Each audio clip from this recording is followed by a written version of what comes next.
నమస్తే, welcome back to Manisha Paturi YouTube channel. మీలో ఎవరైనా మన ఛానల్ని ఫస్ట్ టైం చూస్తున్నట్టయితే లైక్ చేయండి, షేర్ చేయండి, సబ్స్క్రైబ్ చేసేయండి. ఈరోజు అయితే మనము చికెన్ పికిల్ ఎలా పెట్టుకోవాలో చూసేద్దామండి. ఇదైతే ఫ్రిడ్జ్లో పెట్టుకుంటే 5 to 6 months వరకు నిల్వ ఉంటుందండి. బయట పెట్టుకుంటే 2 to 3 months వరకు నిల్వ ఉంటుంది అనమాట.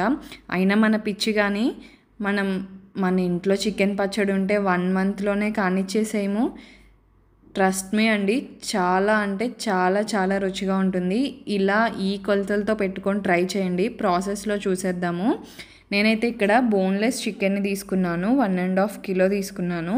ఇలా మరీ పెద్దవిగా కాకుండా చిన్నవిగా కాకుండా ఇలా చికెన్ 65 ముక్కలు అని చెప్తే ఇలా ఈ సైజులో కొట్టిస్తారండి మనకి చికెన్ షాప్లో. నేను అలా 1.5 kilo ఇలా బోన్లెస్ని తీసుకున్నాను అనమాట. ఆ తర్వాత ఇలా మందపాటి బాండీలోకి ఈ చికెన్ని ట్రాన్స్ఫర్ చేసేసుకొని 1 స్పూన్ పసుపు, ఒక 2 tablespoons సాల్ట్, అలాగే ఒక 2 to 3 tablespoons ఆయిల్ని యాడ్ చేసేసుకోండి. ఇంగ్రీడియంట్స్ అన్నీ కూడా చికెన్కి పట్టేలాగా ఒకసారి మొత్తము కలుపుకోవాలన్నమాట. ఇందులో మనము ఎలాంటి వాటర్ని యాడ్ చేయట్లేదండి. జస్ట్ ఆ 3 ingredientsని మాత్రం యాడ్ చేసేసుకొని ఒకసారి మొత్తం కలిపేసుకొని ఇలా మూత పెట్టేసుకొని ఉడికించుకోవాలన్నమాట. ఈలోగా మనం మసాలా ప్రిపేర్ చేసుకుందాము. వేరే తవా పెట్టుకొని దాల్చిన చెక్క, యాలుక్కాయలు, లవంగాలు అండ్ జీలకర్ర యాడ్ చేసేసుకున్నాను అనమాట. యాడ్ చేసుకొని జస్ట్ డ్రై రోస్ట్ చేసుకోవాలి, అంతేనండి. ఎక్కువ టైం కూడా అవసరం లేదు, కలర్ కూడా మారాల్సిన అవసరం లేదు. జస్ట్ ఆ తేమ అనేది పోయి కొంచెం డ్రైగా అయితే చాలు. ఆ తర్వాత ఒక 2 tablespoons వరకు ఆవాలు యాడ్ చేసుకున్నాను. అవి కూడా కొంచెం అలా వేడెక్కితే సరిపోతుందన్నమాట. అలా ఒకసారి కలిపేసుకొని మొత్తం చల్లగైన తర్వాత ఈ మిక్సీ జార్లోకి ట్రాన్స్ఫర్ చేసేసుకున్నాను. అండ్ ధనియాల పొడి యాడ్ చేసుకుంటున్నాను, అలాగే మెంతి పొడి కూడా యాడ్ చేసేసుకుంటున్నాను. ఇవి నా దగ్గర పౌడర్స్ ఆల్రెడీ ఉన్నాయి కాబట్టి యాడ్ చేసుకున్నాను. ఈ ప్లేస్లో మీరు ధనియాలు అండ్ మెంతులు యాడ్ చేసుకోవచ్చు. అలాగే ఆవాలని కూడా యాడ్ చేసేసుకున్నాను. ఇదంతా కూడా ఫైన్ పౌడర్ అయ్యేలాగా ఒకసారి మిక్సీ పట్టేసుకోవాలన్నమాట. ఇలా మరీ మెత్తగా కూడా అవసరం లేదు, కొంచెం బరకుంటే సరిపోతుందన్నమాట. అలా సెపరేట్ చేసేసుకున్నాను. ఆ తర్వాత అల్లం వెల్లుల్లి పేస్ట్ కూడా మీరు ఇలా కచ్చా పచ్చగా మిక్సీ పట్టుకుంటే సరిపోతుందండి.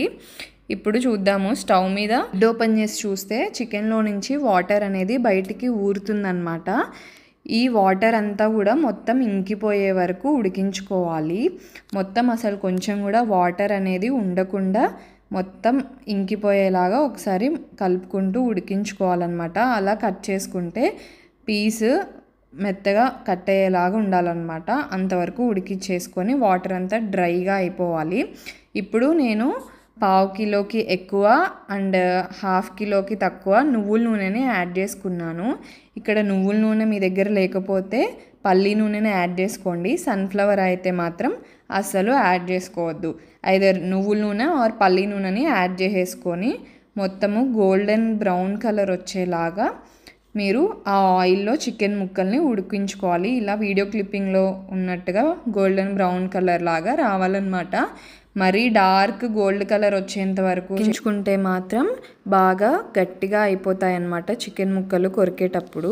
సో మీడియం బ్రౌన్ కలర్ వచ్చేంత వరకు ఉడికించుకొని అల్లం వెల్లుల్లి పేస్ట్ని కూడా యాడ్ చేసేసుకోవాలన్నమాట.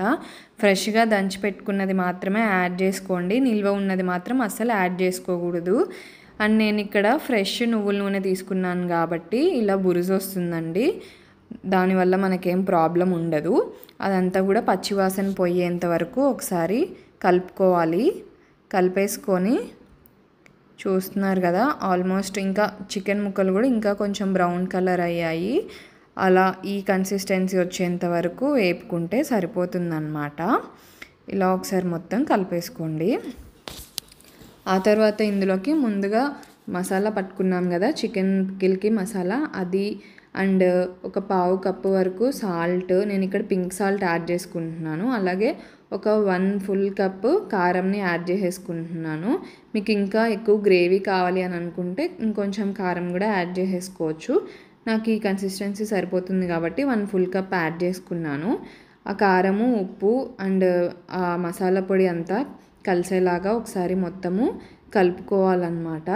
అలా కలిపేసుకొని ఇంకా స్టవ్ ఆఫ్ చేసేసుకోవడమేనండి.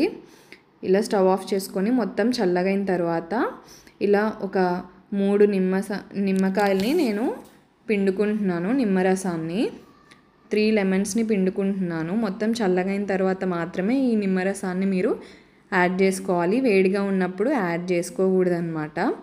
ఇలా మొత్తం నిమ్మరసము పిండుకున్న తర్వాత ఒకసారి మొత్తము చికెన్కి కలిసేలాగా కలిపేసుకోండి. అంతేనండి. దీన్ని మొత్తం ఒక 24 అవర్స్ టు 48 అవర్స్ పాటు మనము మూత పెట్టుకొని ఇలాగే ఉంచేసుకోవాలి. అప్పుడే ఆ చికెన్లో నుంచి ఆయిల్ అనేదంతా ఊరి మళ్ళీ ముక్కలకి కూడా అదంతా పడుతుందన్నమాట, ఉప్పు కారం అంతా కూడా. అంతేనండి, మన చికెన్ పికిల్ రెడీ అయిపోయింది. పక్కా కొలతలతో సూపర్ పర్ఫెక్ట్ రెసిపీ అండి. చాలా అంటే చాలా చాలా టేస్టీగా ఉంటుందండి. అన్నం మొత్తం దీంతోనే తినాలి అన్నంత బాగుంటుందన్నమాట. ట్రై చేయండి ఒకసారి. మీలో ఎవరైనా మన ఛానల్ని ఫస్ట్ టైం చూస్తున్నట్టయితే లైక్ చేయండి, షేర్ చేయండి, సబ్స్క్రైబ్ చేసేయండి. Thank you for watching.